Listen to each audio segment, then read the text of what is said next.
Hey, and welcome back to another episode of Burning Questions, the Mississippi Cannabis Trade Association weekly podcast we do about the Mississippi cannabis industry. My name is Melvin Robinson. I am the executive director of the Mississippi Cannabis Trade Association. Thank you for visiting and rocking out with us on another Tuesday. I really appreciate you all coming in. I'm getting a little tongue tied. It's been a minute getting back into everything. Really appreciate you all taking the time out to watch what's going on, keeping up with the industry here. And if you like what you're seeing, please like and subscribe on YouTube. Please like our page on Facebook. Make sure you visit MSCTA.org. See all the new information we put up in our resources tab and everything like that. Also, consider membership. You can view membership information at mscta.org/memberships, and we'll go from there. All right, so today we have a very special guest coming in. I am going to go ahead and bring them over. There we go. All right, y'all might have to come in just a little bit, but just make sure we get y'all. All right, and what we always do on Burning Questions, we let our guests introduce themselves because no one can introduce yourself like you can. So if you would, please go ahead.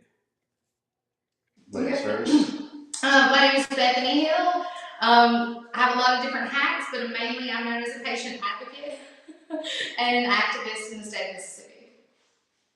Yeah, my name is Jonathan Brown. I ran the Initiative 65 ballot campaign to get medical cannabis in Mississippi, and I'm also a patient advocate working across the state to make sure that patients here in Mississippi have access to medical cannabis. Oh yeah. Thank you all for coming on. Bethany, thank you for coming on a second time. We had you a little bit earlier in the year. And Jonathan, thank you for coming on. This is your first time. Really glad to have you. We've seen each other a bunch of times, but we never gotten to really sit down and talk. So this is the first time we're doing that, and I'm happy about this. That's right. I'm excited too, man, and I appreciate you inviting me to come on the show. I've been wanting to, so this is a real treat. Oh yeah. So we're going to get right into it. So, Jonathan, local opt-in, you had a big hand in Initiative 65 and everything. Years-long process of bringing medical cannabis to Mississippi, correct? Yeah, that's right. We got started back in 2018 when we started drafting that amendment to the state constitution. And then, as you said, a year-long campaign gathering the signatures across the state. And then, of course, the lead up to the election and trying to dispel a lot of the confusion and the misinformation that was being spread around. And then, of course, the heartbreak of all heartbreaks, we all felt it when the Supreme Court threw out our amendment and decided to throw out not only that, but the entire ballot initiative process by which we were able to make that change. And so since then, we've been working with state legislators to bring medical cannabis here, and now it's a matter of working with those local leaders and municipalities, county governments to try to make sure that this industry can get going so that patients can get access to medical cannabis near where they live. Oh yeah, and that's what you all are doing tonight. So you're in Gulfport, correct? Yeah, that's right. We're actually, it was by happenstance that Bethany was able to be here. We were at the same event. We just broke off from an open house here in the city of Gulfport at a prospective dispensary location, meeting with city council members and talking to them about their local zoning ordinances and some changes that need to be made to that to try to actually open up locations for possible dispensaries. Because as it stands right now, 0% of the available commercial properties in Gulfport are actually zoned. When you overlay the city requirements and the state requirements together, would be approved for medical cannabis. And so we're hoping that the city will make some changes to their zoning amendment and kind of end the soft opt-out that we're experiencing right now. Oh yeah, so let's explain it to everybody exactly, what's going on. You just mentioned it right there, but there is zoning rules and regulations in the actual bill, the MMCA, that also had a AG's opinion on as well, that the leadership in South Haven requested and kind of made clear, what you can do without zoning. So the zoning in Gulfport, what exactly is going on with it now where no commercial properties will be able to actually open up as a dispensary? Yeah, the specific rule that we're running into issues with is an overlay that was proposed to prevent any dispensaries from being located within 500 feet of a residential neighborhood. And so that 500 feet doesn't sound like a whole lot. I understand the original proposal may have been for 1,000, but this was a compromise. But the way that looks when you overlay it on the map with the 1,000-foot rule, the 1,500-foot rule from the state regs, along with the already in place zoning restrictions for transect zones, they have a smart zoning system in Gulfport. So once you layer all that together, there's nothing available. But if we can make a few minor changes, specifically that 500-foot rule, and maybe change some things from an outright no to a by permission so that the council could vote on a case-by-case basis. Those are some changes that could be made that would open it up enough to where we could actually have some locations in the city of Gulfport. Because as it is, anybody in Gulfport is going to have to drive either over to Biloxi or out to the highways and byways, to find a place. And we think that every patient deserves access near where they live. So we want a green light for Gulfport in that sense. Indeed, because you all have been saying it's about 1,000 or so uh, patients that would be in Gulfport proper, correct? Upwards of that, there's different estimates as to what the patient population is going to be, but we think given the size, Gulfport is the second largest city in the state, and so there's a sizable number of people. We're also here near Keesler Air Force Base. I'm a veteran, and I know there's a huge veteran community down here on the coast, and so I think that because of all those reasons, you're going to see a lot of patients in the city of Gulfport. Like I said, you're going to be forced to travel out of the city to go find their medicine, and we just want to make sure that at least there's an option here locally for them. Yeah. So Bethany, I see you're here always supporting strong patient advocate and everything like that. How do you feel about what's going on in Gulfport right now? I was heartbroken actually. I went into city council today. They gave me a few minutes to speak. I spoke as a patient, a patient who's had to leave the state before because this healthcare system failed me. There were advocates in this state that fought for people like me to be able to use cannabis. So of course, when there are regulations that are implemented that are so restrictive that you have 13% of the city that's available. Thing is, there are no commercial properties in that 13% at all, which brings you to 0% available dispensaries for Gulfport.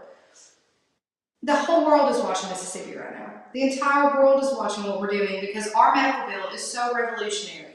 It's taking the best of every medical bill across the country. And right now, a city like Gulfport, who is so important to the grand scale in the state, and they're just saying, no, we're going to add extra stuff.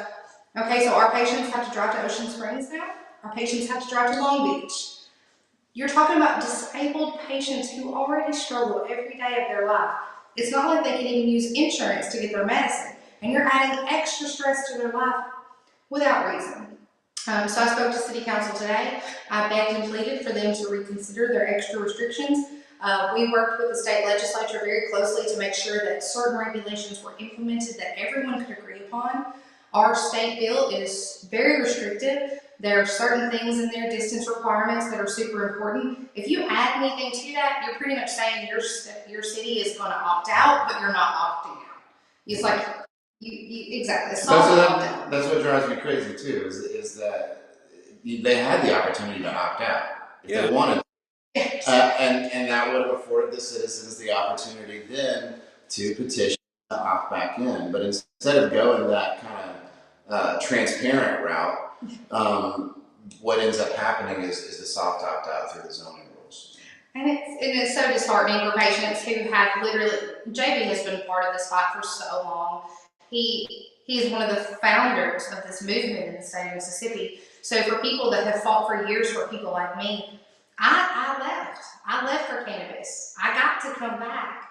A lot of our cannabis patients that came from Mississippi haven't got to do that. It's our obligation as cannabis activists to make sure that we create a program where our people can come home. Right. There were 30 of us living in Portland that had Friendsgiving together. 30 of us from North Mississippi in our little town, in our little circle. 30. Those 30 people need to be able to come home.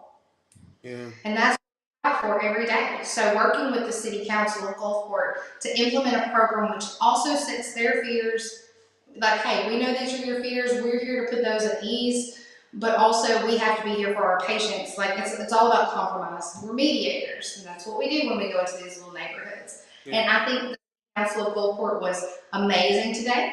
They were so receptive of our story and why this was so important for patients in Gulfport, and I think absolutely a resolution will come to play. I'm very happy they were receptive to it.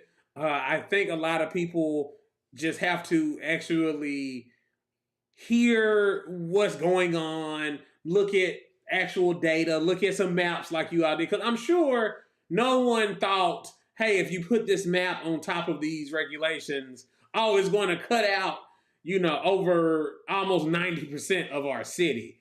Right. I don't Yeah. think that was the intention. I think that the rule that they put in place was probably well intentioned, and I think that was based maybe on some misconceptions about, the way that hemp stores are marketed currently as opposed to what a medical cannabis dispensary is going to look like. But yeah, I don't think that anybody thought that once you overlay that together, you would end up ruling out the whole city. But that's what's effectively happened. And so we're grateful to the city council for being open to listen to the stories from patients, to listen to the arguments for the zoning changes, and I'm really hopeful that there's going to be a resolution that meets the needs of patients in the near future.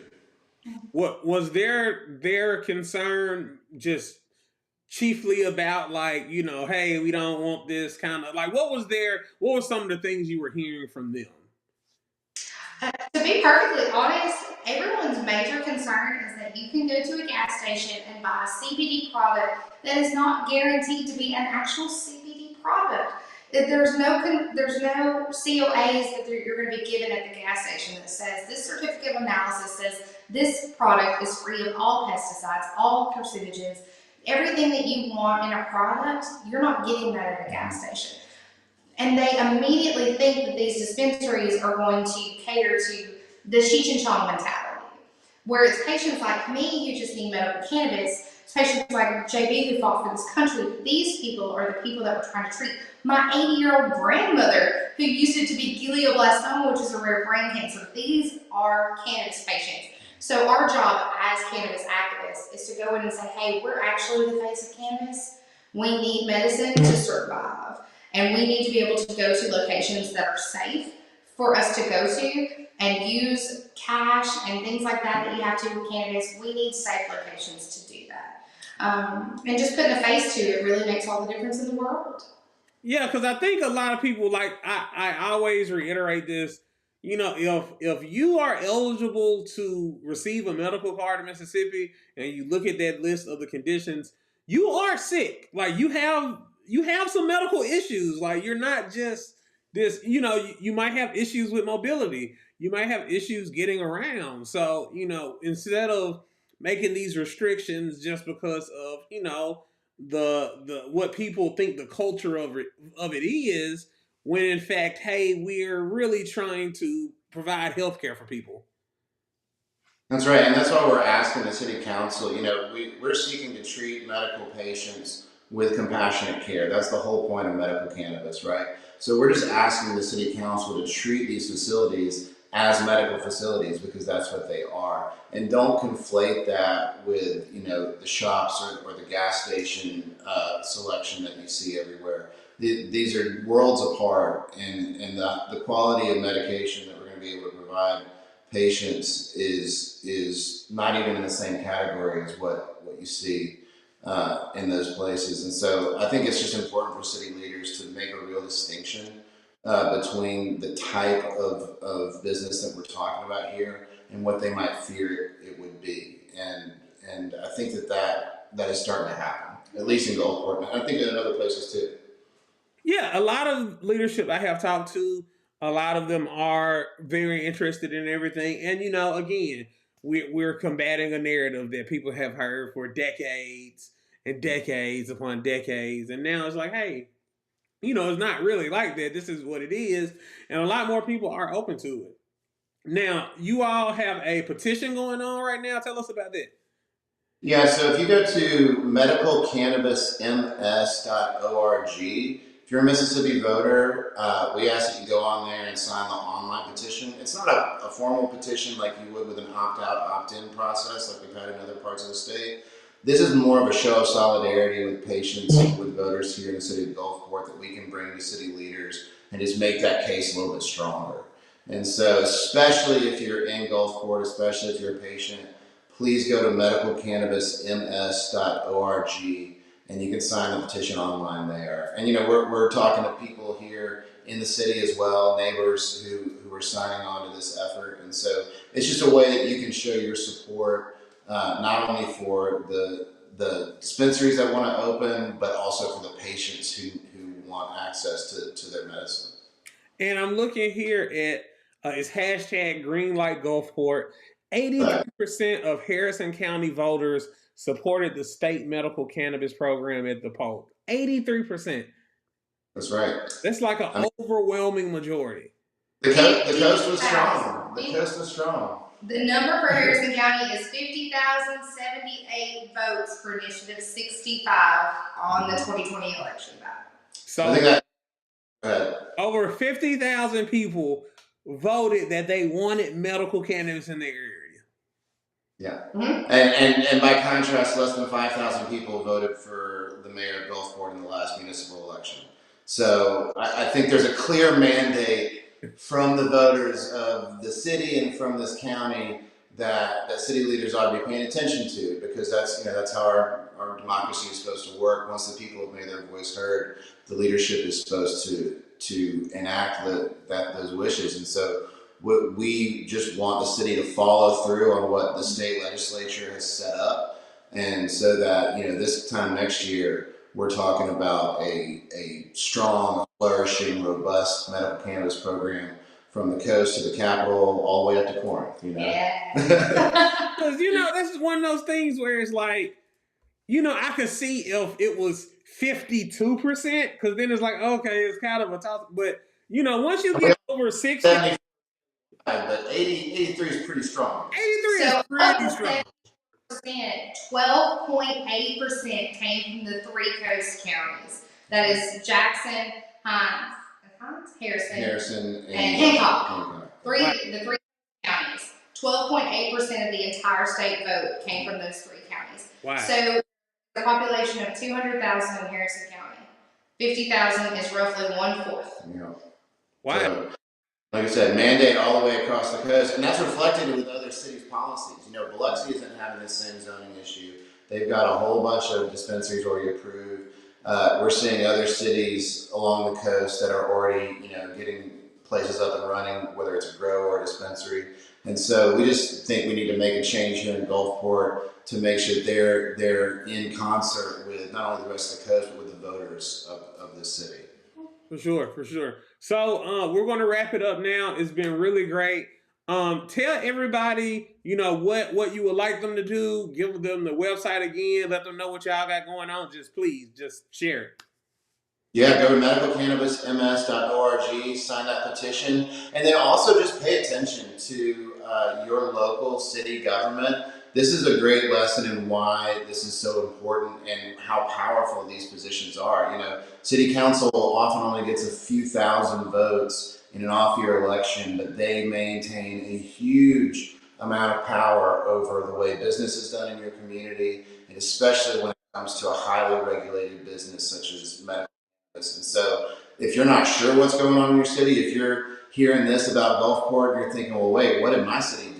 Find out if they opted in or opted out. There's a process we can go through with that. But also, if your city or county is engaging in a soft opt-out, where they're not actually opting out, but they're using zoning ordinances to either rule it out or to game the system for their political buddies, that's something that everybody across the state should be paying close attention to, watching out for, and engage. There are ways that you can. These are public meetings. We showed up today as private citizens at a public meeting, and those voices are important to be heard. So I would just say, besides going to medicalcannabisms.org, signing that petition, pay attention to what's going on there locally in your community and be a part of it. Yeah. Bethany, Jonathan, Yeah. thank you. I really appreciate everything y'all doing, man. Thank you. Appreciate everything you're doing, man. Yeah. Love you. Oh, love you too, Bethany. This has been another episode of Burning Questions, the MSCTA Medical Cannabis podcast. Make sure you like us on Facebook. Make sure you visit www.mscta.org. Make sure you watch this podcast and you can listen to the podcast the next day on all DSPs like Spotify, Apple Podcasts, things like that. And this has been another great episode. And I just want to say goodbye to you all and have a good night. Peace and love. Thank you.